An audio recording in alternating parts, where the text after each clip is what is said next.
ఆయన పార్టీ నుంచి మీరు సస్పెండ్ చేస్తారా లేదా? అసలు మీ ఉద్దేశం ఏంటి? ఆ అభ్యర్థిని పిలిపించి మీరు సారీ చెప్తారా? సారీ చెప్పి అసలు లా ప్రకారం కేసు ఫైల్ చేస్తారు లేదా? ఇంతవరకు ఒక్క అఫీషియల్ గా తెలుగుదేశం పార్టీ నుంచి ఒక్క అనౌన్స్మెంట్ ఇంతవరకు రాలేదు మేడం. నారా చంద్రబాబు గారు తెలుసుకున్నారు, కఠినంగా మందలించారంటే ఇలాంటి మందలను నారా చంద్రబాబు నాయుడు గారు గత 1.5 year గా చాలా చేశారు. ఇందాక మీరు అన్నట్టు అధినాయకుడు నారా చంద్రబాబు నాయుడు గారు వాళ్ళ కొడుకో లేదంటే ఉప ముఖ్యమంత్రి గారు వాళ్ళు కష్టపడి కంపెనీలు చేస్తారు, ఇంకోటి చేస్తారంటే వాళ్ళు ఎంత కష్టపడుతున్నారు అంత ఇది కంటే కూడా ఎమ్మెల్యేలు ఎంత కష్టపడుతున్నారు, ఎంత ఇదిగా ఉన్నారు ఏంటని చూసుకోవాలి కదా. ఎందుకంటే వాళ్ళు పాలసీలు తయారు చేస్తారు, ఆ పాలసీలు మొత్తం ప్రజలకి తీసుకెళ్లేది ఎవరు? ఎమ్మెల్యే కదా. ఆ ఫలాల్ని ప్రజలకు అందించేది ఎవరు?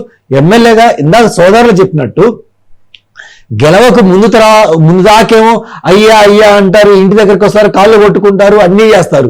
గెలిచిన తర్వాత ప్రతి ఒక్క ఎమ్మెల్యేని సారని పిలవాలంట, అయ్యా అని పిలవాలంట. అసలు వాళ్ళ రాంగంలోనే లేచి నిల్చోకపోతే నువ్వు ఎందుకు నిల్చోలేదని పార్టీని సస్పెండ్ చేసి కార్యకర్తలకి పదవులేని ఎమ్మెల్యే కూడా మనం చూస్తున్నాం.